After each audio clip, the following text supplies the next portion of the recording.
کوہی نام کے ایک بلوچ کا قتل کیا گیا۔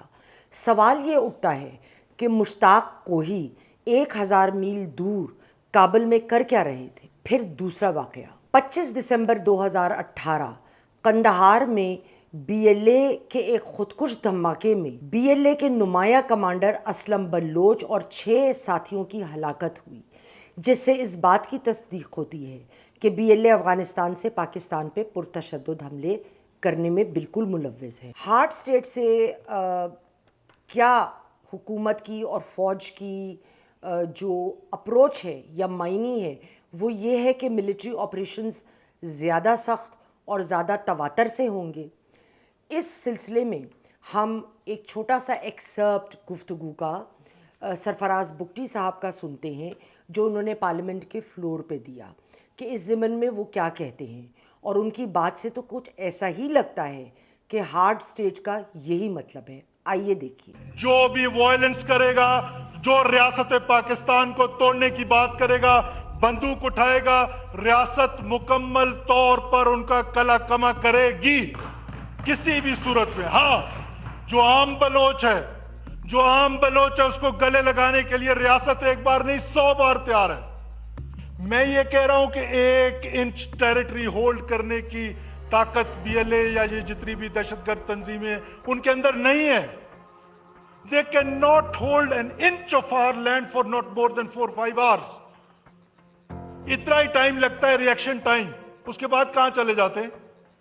ایک موصوف نے کل ادھر کہا جنگ ہار گئے۔ او بھائی، ریاست نے یہ جنگ لڑنا ابھی شروع ہی نہیں کی۔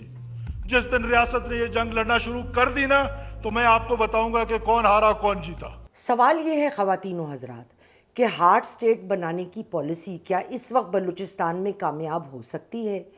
کیونکہ جب تک مقامی لوگوں کی سپورٹ نہ حاصل ہو کسی بھی آپریشن میں، تو وہ مکمل طور پہ ہم نہیں کہہ سکتے کہ وہ کامیابی کی طرف جا سکتا ہے۔ آپ کو یاد ہوگا سوات میں اے این پی، پی پی پی اور مقامی لوگوں کی بالکل ایک ایکا تھا کہ وہ چاہتے تھے کہ وہاں سے جو ٹیررزم ہے اور ٹیررسٹ کو قلع قمع ان کا کیا جائے اور سارے معاملات کو ہینڈل کیا جائے، لیکن وہاں لوگوں کی جو سپورٹ تھی وہ موجود تھی۔ لیکن اس وقت جب ایک ہڈل ہوا تھا تو اس میں یہ بلوچستان کے معاملے کو کیسے ہینڈل کرنا ہے اس کو لے کر تو Balochistan national party, Mengal group اور پی ٹی آئی اور کے پی کی عوامی پارٹی نے شرکت ہی نہیں کی تھی۔ لہٰذا ہارڈ اسٹیٹ بنانے کا جو منصوبہ ہے وہ کس حد تک کامیاب ہوگا؟ کیونکہ اس وقت جو وہاں کے مقامی لوگ ہیں ان کے اپنے گریوینسز بھی ہیں، ان کے اپنے وہ غصہ ہے ان کے اندر، خاص کر لیک آف ٹرانسپیرنسی کی وجہ سے، جس کے اوپر میں نے پہلے بھی اپنے ایک ویلاگ میں چند دن پہلے گفتگو کری ہے۔ اس کو لے کر ان کو یہ غصہ ہے کہ وہ جو ہیں ان کا حق ان کو نہیں دیا جا رہا، سپیک میں جو ان کو وعدے کیے گئے تھے نوکریاں مقامی لوگوں کو ملیں گی ویسا نہیں ہوا، اور وہاں کے ذخائر باقی پاکستان کو ملتے ہیں لیکن بلوچستان میں خود گیس کی سپلائی میں بہت زیادہ کمی ہے۔ آئیے ہم ایک کلپ کا چھوٹا سا حصہ دیکھتے ہیں۔ بی بی سی نے بہت سارے لوگوں کی رائے لی تھی بلوچستان میں کہ وہاں مختلف آراء تھیں کہ کوئی لوگ بلوچستان کی جو لوگوں کی خفگی ہے اس کو سپورٹ کر رہے تھے، کوئی لوگ نہیں کر رہے تھے، لیکن ایک رائے جو میں سچ کا ایک حصے کی بات کر رہی تھی، یہ سچ کا دوسرا رخ ہے۔ آئیے دیکھیے۔ ہر شہری کو اپنی بنیادی حقوق مل جائے تو کیا کوئی ایسا پاگل ہوگا کہ وہ وائلیشن کا یا تشدد کا راستہ اپنائے گا؟